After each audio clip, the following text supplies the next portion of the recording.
Welcome to the Laverne Church of the Brethren's weekly audio message. Here at the Laverne Church of the Brethren, we create a Christian community called by Christ to be inclusive, caring, and peace-minded. We affirm that people of any race, ethnic identity, gender identity, sexual orientation, ability, age, economic status, faith tradition, or life situation are welcome in our congregation. We believe in compassionate service, stewardship of creation, respect for diversity, and nonviolent reconciliation for differences among all people, nations, and faith traditions. We claim no creed but the New Testament as exemplified by the life of Christ. We strive to follow the way of Jesus. And through these efforts, we seek to grow ever closer to the mind and heart of God. And now let us ground ourselves as we enter into today's message.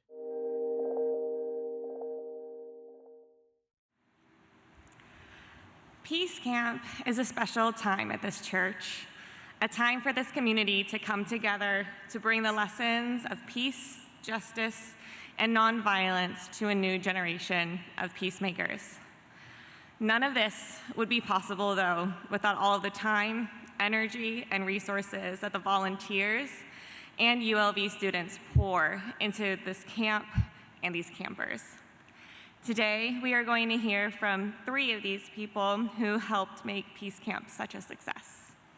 Al Clark, who has been a volunteer and small group leader for many, many years, and Emili and Darlene, who spent the last 9 weeks working to create a fun and engaging environment for the campers to learn in. Come on up. Well, if you've never been to Peace Camp, you're really missing something. It's a really grand experience. As Jamie said, I've been at the Peace Camp several years, but I do want to give you a little background to it. When I first came to the Brethren Church from Catholicism 40 years ago, we still had the typical kind of summer Bible study for the children. I remember teaching in that when my daughter was 2, and I was trying to when I was in 2nd grade. So that would have been 35 years ago. And then somewhere in the 90s, Judy Woodruff and Kara, her daughter, developed the Peace Camp, and it's really been something special, but it's very different. We just went through 5 days of it, and I don't recall Jesus being mentioned. I don't recall anything out of Scripture. It's all about the things that you've learned this morning about leadership and kindness and peace in particular. And so we had lots of sweetness. I kept on complaining that our shirts show a cupcake, but we never got cupcakes. Although what was very interesting is that the way Peace Camp is set up, we come in here at the beginning, roughly 5:30, and it's chaos as we try to get the kids into their groups. But then we have this wonderful time. You notice how well they learn the song.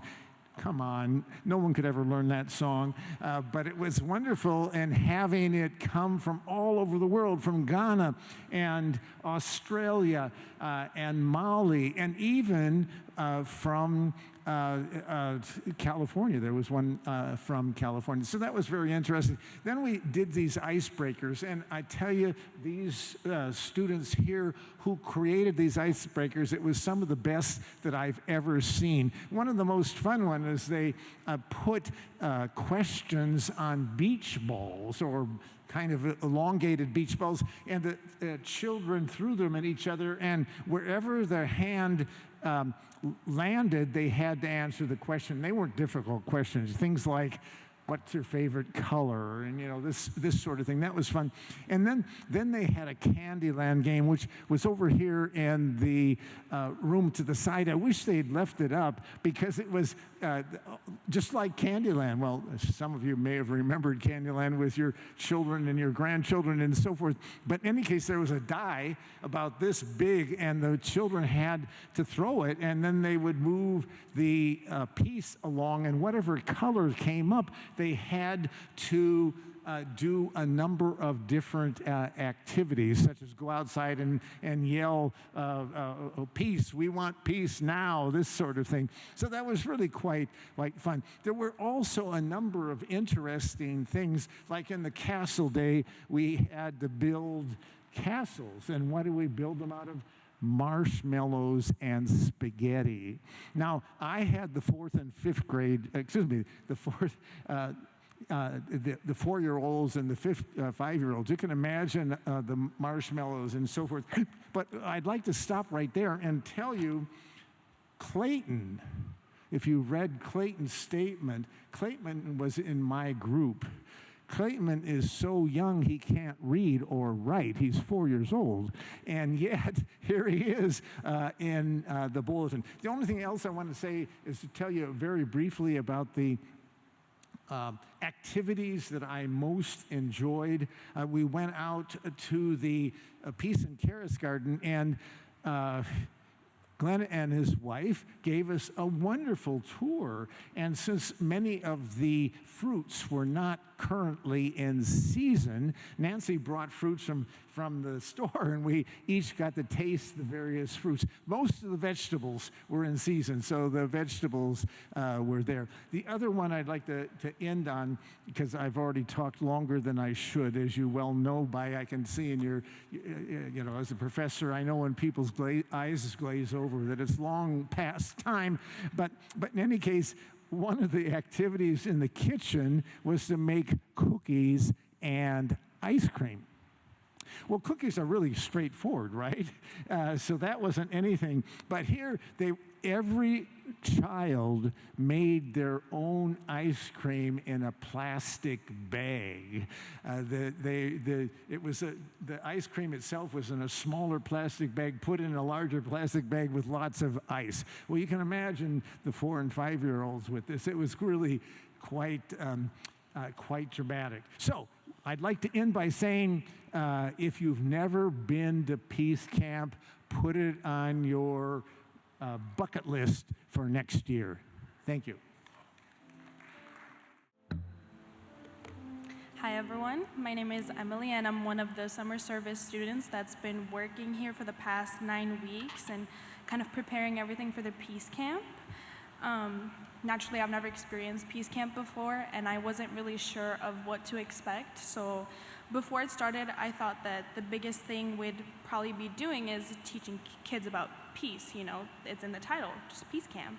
I spent all summer helping prepare decorations, activities, and everything that would make this week special. But after the week that we've had, I realized that actually the kids were the ones kind of teaching me a lesson. I'll be honest, I had one of the more energetic kids. Mine was the blue group, and it was mostly older boys.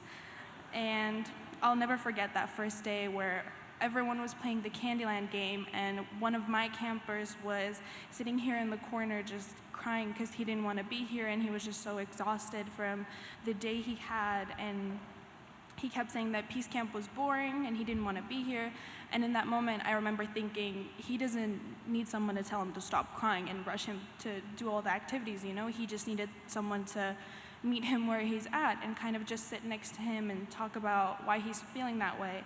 So I sat down on the floor beside him and I told him, how about we just give this first day a try? You keep saying it's boring and we haven't even started.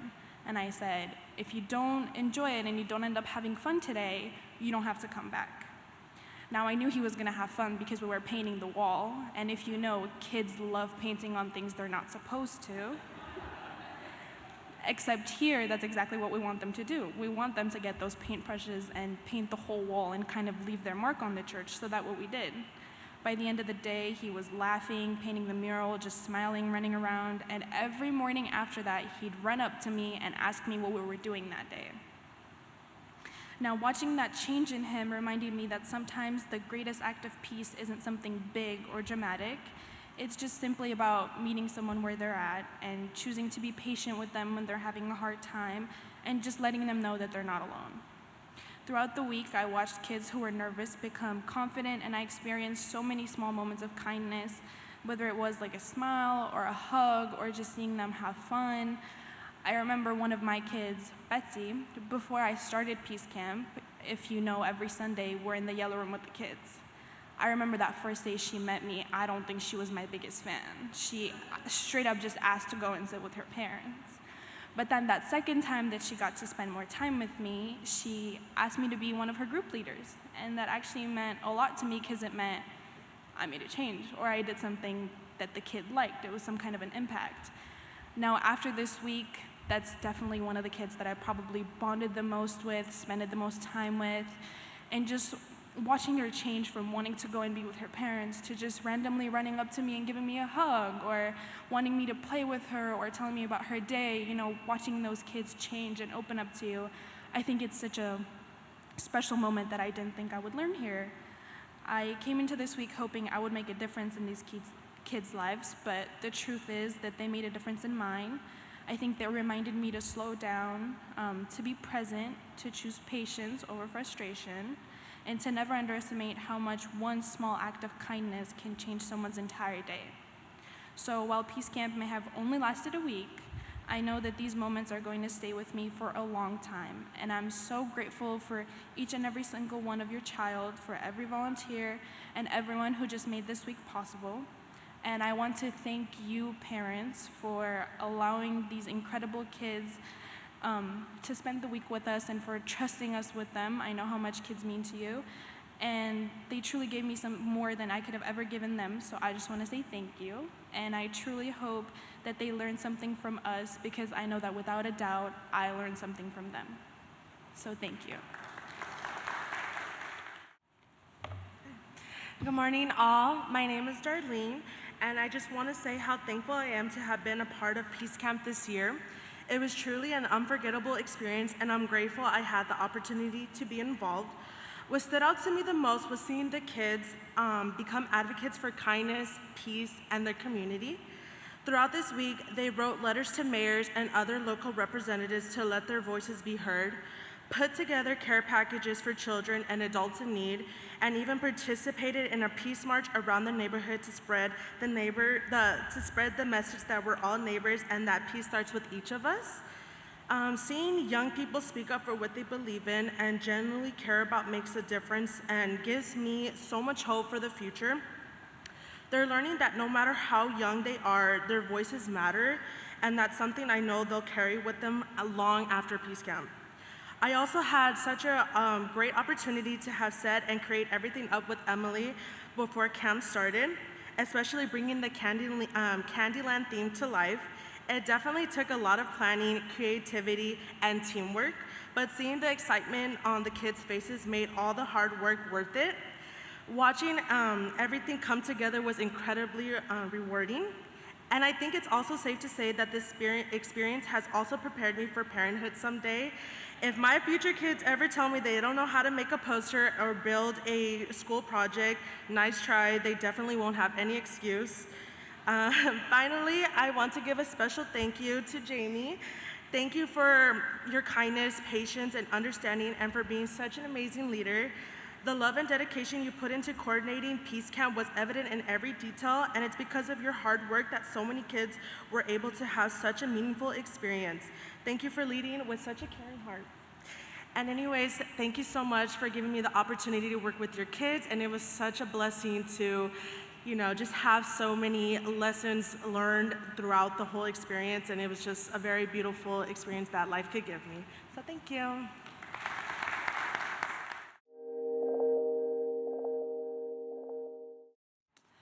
As we leave this place, may the peace that we've sung about and prayed for be realized among us, in our communities and throughout the world.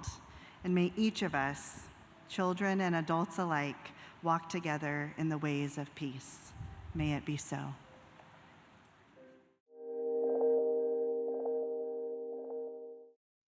We're so glad that you listened to the message today. If you're looking for an open and affirming, peace-loving, and justice-seeking congregation, consider visiting us for in-person worship on Sundays at 9:30 a.m. We'd love to meet you.